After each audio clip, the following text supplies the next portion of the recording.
Мәсіхшілік куәліктерге негізделген өткен заман туралы білім болып табылады. Мәсіх өліп тірілді ме? Ол өзін Құдай деп санады ма? Ол ауруларды сауықтырды ма? Осының барлығын біз куәліктерге негізделген зерттеулердің арқасында білеміз. Кейбіреулер былай дейді: Джош, біз онда болған жоқпыз ғой. Осының шындық екенін біз қайдан білеміз? Мен былай деп жауап беремін. Сонымен сіз Иса Мәсіх өлімнен қайта тірілмеді деп нақты айта алмайсыз. Сіздің айтуыңыз бойынша, егер мен оның қайта тірілгендігін растай алмасам, біз онда болмағандықтан, сіз де оны қайта тірілмеді деп растай алмайсыз.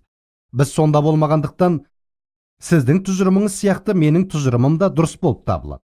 Алдағы уақытта мен сіздермен екі сұрақты талқылағым келіп отыр. Әлі сенбеуші кезімде, Мәсіхті Тәңірім және құтқарушым деп қабылдамастан бұрын мен осы сұрақтарды қарастырған болатынмын. Бұл шүбәсіз куәліктер атты кітапты жазар алдым болатын. Қазіргі таңда бұл кітап жаңа шүбәсіз куәліктер деп аталады. Және осы кітапта мен мәсіхшілікті жоққа шығаруды көздеген едім.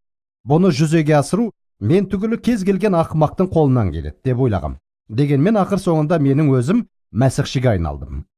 Тарихи деректер мен олардың сенімділігі менің сенімге келуіме септігін тигізді.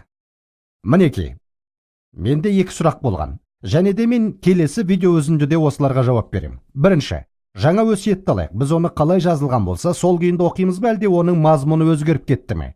Көшірмешілер өз бетімен бір нәрсені алып немесе қосулары мүмкін ғой. Сонымен ақыр аяғында қандай да бір топтық жұмыс пайда болған сияқты қылулары мүмкін.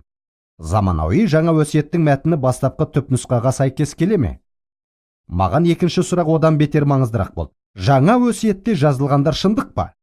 Қараңыз, егер онда жазылғандар өтірік болса, онда мәтіннің түпнұсқасы сақталған, сақталмағаны маңызды емес болады. Онда жазылғандар шындық па? Басқа сөзбен айтқанда, Иса осылардың барлығын шынымен де айтты ма және жасады ма?